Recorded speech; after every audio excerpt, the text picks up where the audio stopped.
नवंबर 2024 में जब अमरीकी सदर ट्रंप ने अमरीका के सदारती इंतखाबात में गैर मामूली कामयाबी हासिल की और फिर इस कामयाबी के बाद ट्रंप ने फ्लोरिडा में अपने इलेक्शन हेडक्वार्टर्स में विक्ट्री स्पीच दी, तो इस तकरीर में उन्होंने दुनिया के अमीर तरीन शख्स एलॉन मस्क का खास तौर पर जिक्र किया था, क्योंकि एलॉन मस्क ने ट्रंप की इंतखाबी मुहिम में इंतहाई अहम किरदार अदा किया था। उन्होंने न सिर्फ ट्रंप की इंतखाबी मुहिम में तकरीबन $290 मिलियन के बड़े डोनेशंस दिए थे, बल्कि एलॉन मस्क ने अपने सोशल मीडिया प्लेटफॉर्म एक्स को भी ट्रंप की इंतखाबी मुहिम के लिए इस्तेमाल किया था। और यह वाज़ेह नजर आ रहा था कि एलॉन मस्क ट्रंप की मौजूदा हुकूमत में इंतहाई बाअसर अफराद में से एक होंगे, और ऐसा होता हुआ नजर भी आया।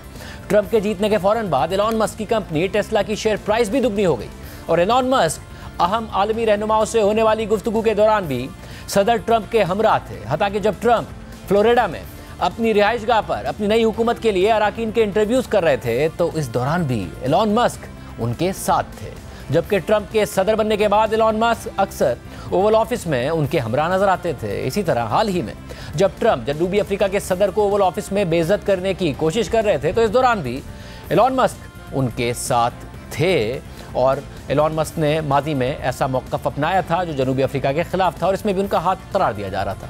और इसी असर वसूख की वजह से सदर बनने के फौरन बाद ट्रंप ने एलॉन मस्क को हुकूमती अखराजात के खात्मे के लिए कायम एक नए महकमे का शरीक सरबराह मुकर्रर कर दिया था। लेकिन 2 जून को एलॉन मस्क ने बाज़ाब्ता तौर पर इस ओहदे से इस्तीफ़ा दे दिया था। उनकी मुख्तसर मुद्दत पूरी हो गई थी, मगर ये इतलात आ रही थी कि वो तौसी चाहते थे। और फिर अब ट्रंप और एलॉन मस्क के दरमियान इख्तलाफात सामने आने लगे हैं। ट्रंप इंतजामिया से अलग होने के सिर्फ एक दिन बाद एलॉन मस्क ने एक्स पर ट्रंप के सिग्नेचर टैक्स रिफॉर्म बिल को शदीद तनकीद का निशाना बनाया है।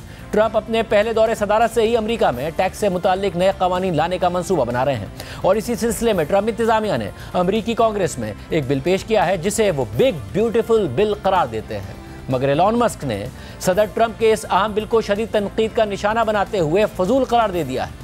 मंगल को इस बिल से पोस्ट करते हुए एलॉन मस्क ने लिखा कि मुझे अफसोस के साथ ये कहना पड़ रहा है, लेकिन मैं अब ये बर्दाश्त नहीं कर सकता।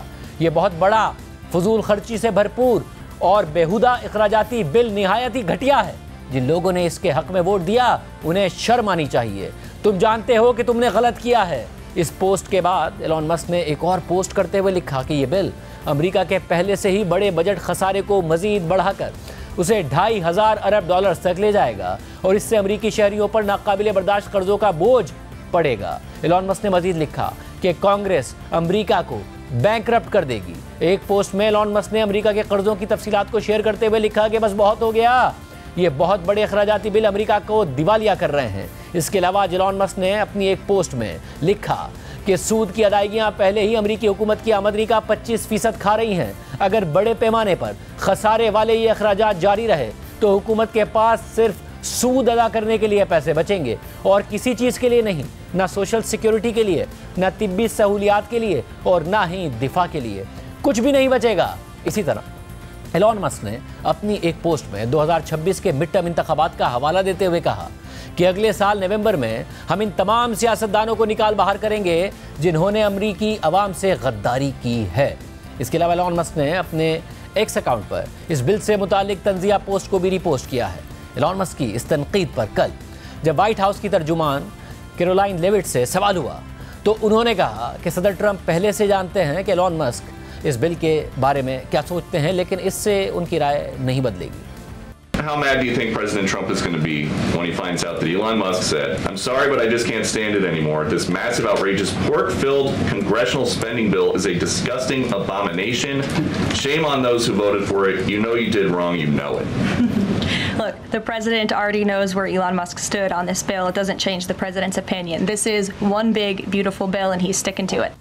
एलॉन मस्क पीर को हुकूमती अखराजात में कमी के लिए कायम इदारे डिपार्टमेंट ऑफ गवर्नमेंट एफिशिएंसी की सरबराही से इस्तीफ़ा देने के बाद इस बिल पर ज़्यादा सख्त तनकीद कर रहे हैं। मगर यह पहला मौका नहीं है कि जब एलॉन मस्क ने ट्रंप के सिग्नेचर बिल पर तहफ़्फ़ुज़ात का इज़हार किया। इससे पहले 27 मई को एक इंटरव्यू के दौरान एलॉन मस्क ने इस बिल से मुताल्लिक़ कहा था कि वो इस बिल को देख कर मायूस हुए हैं, और उनके ख्याल में कोई बिल या तो बड़ा हो सकता है या खूबसूरत हो सकता है, लेकिन ये दोनों एक साथ नहीं हो सकते। You know, I was like disappointed to see the massive spending bill, frankly, which increases the budget deficit, not just decrease it, and undermines the work that the Doge team is doing. I actually thought that when this big beautiful bill came along. I mean, like, everything he's done on Doge gets wiped out in the first year.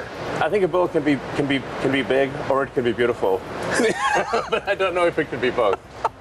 My personal opinion. इस सारी सूरत हाल में दुनिया के ताकतवर तरीन शख्स यानी अमरीकी सदर ट्रंप और दुनिया के अमीर तरीन शख्स यानी एलॉन मस्क के दरमियान पहली बार अवामी सतह पर इख्तलाफात सामने आ गए हैं। मगर इन इख्तलाफात की असल वजह क्या है, इस हवाले से अमरीकी न्यूज़ वेबसाइट एक्सियोस ने लिखा है कि ट्रंप और एलॉन मस्क के ताल्लुकात से वाकिफ ज़राए का कहना है कि दोनों के दरमियान 4 ऐसे इन्फ्लेक्शन पॉइंट सामने आए हैं जिनकी वजह से एलॉन मस्क ने ट्रंप के बिल पर हमला किया है। इस कानून साजी में इलेक्ट्रिक गाड़ियों पर दी जाने वाली टैक्स छूट को कम कर दिया गया है, जो एलॉन मस्क की कंपनी टेस्ला जैसे इदारों के लिए फ़ायदेमंद थी। और अप्रैल के आखिर तक टेस्ला ने सिर्फ इस टैक्स क्रेडिट और दीगर कंपनी मामलात के लिए कम से कम $2,40,000 की लॉबिंग की थी। इसी तरह ज़राए का कहना है कि एलॉन मस्क ने इस बिल को अपने हक में तब्दील करने की कोशिश भी की थी, लेकिन उन्हें कामयाबी नहीं मिल सकी। रिपोर्ट के मुताबिक एलॉन मस्क व्हाइट हाउस में खुसूसी हुकूमती मुलाजिम के तौर पर काम कर रहे थे, जो कि बगैर तनख्वाह के एक मुशावरती ओहदा है जिसकी मुद्दत कानूनन 130 दिन तक होती है। ताहम एलॉन मस्क ने इसमें तोसी की ख्वाहिश जाहिर की थी, लेकिन आखिर में व्हाइट हाउस के हुकाम ने उन्हें बताया कि वो इस हैसियत में मजीद खिदमात अंजाम नहीं दे सकते हैं। रिपोर्ट में मजीद लिखा है कि ज़राए के मुताबिक एलॉन मस्क ये भी चाहते थे कि फेडरल एविएशन एडमिनिस्ट्रेशन अमेरिका के एयर ट्रैफिक कंट्रोल के लिए उनके स्टारलिंक सैटेलाइट सिस्टम को इस्तेमाल करे, लेकिन हुकूमत ने इस तजवीज़ को मुस्तरद कर दिया था, क्योंकि इससे एक तो मफादात के टकराव का तासुर मिलता था और दूसरा इसकी कुछ तकनीकी वजूहात भी थीं।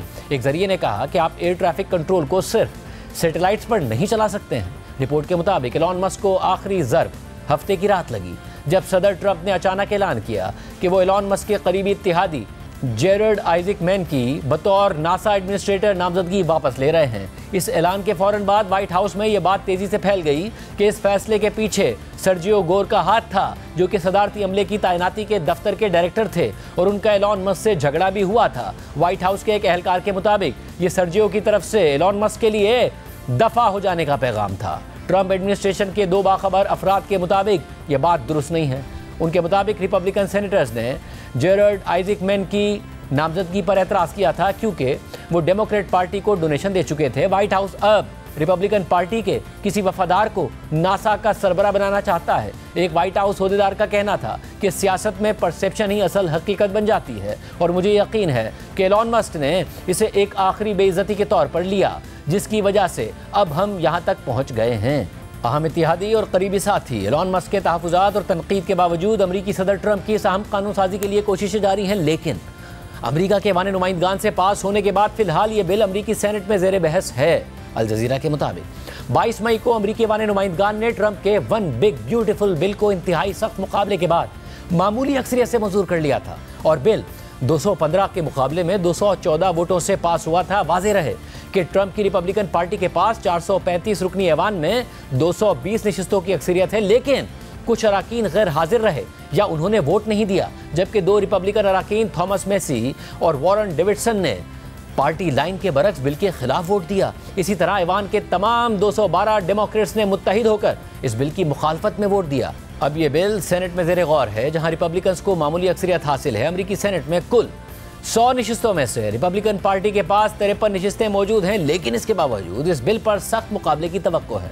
गार्डियन की रिपोर्ट के मुताबिक अमरीकी ऐवान नुमाइंदगान से बमुश्किल मंजूर होने के बाद अब यह बिल सेनेट में ज़ेर गौर है, जहां इसकी एक तरमीम शुदा शक्ल को 4 जुलाई तक मंजूर करने का हदफ रखा गया है। कुछ रिपब्लिकन अराकीन, खासतौर पर fiscal conservative senators Ron Johnson और रेंड पॉल एलॉन मस्क की इस बात से मुत्तफिक हैं कि हुकूमती अखराजात में नुमाया कटौती की ज़रूरत है। सेनेटर रॉन जॉनसन ने CNN से गुफ्तगू करते हुए कहा कि हमारे पास इतने लोग हैं जो इस अमल को उस वक्त तक रोक सकते हैं जब तक कि सदर ट्रंप बजट खसारा कम करने और अखराजात पर काबू पाने के हवाले से संजीदगी का मुजाहरा नहीं करते। अब देखते हैं कि एलॉन मस्क इस बिल को पास होने से रोक पाते हैं या नहीं, और फिर ट्रंप और मस्क की दोस्ती का मुस्तकबिल क्या होगा।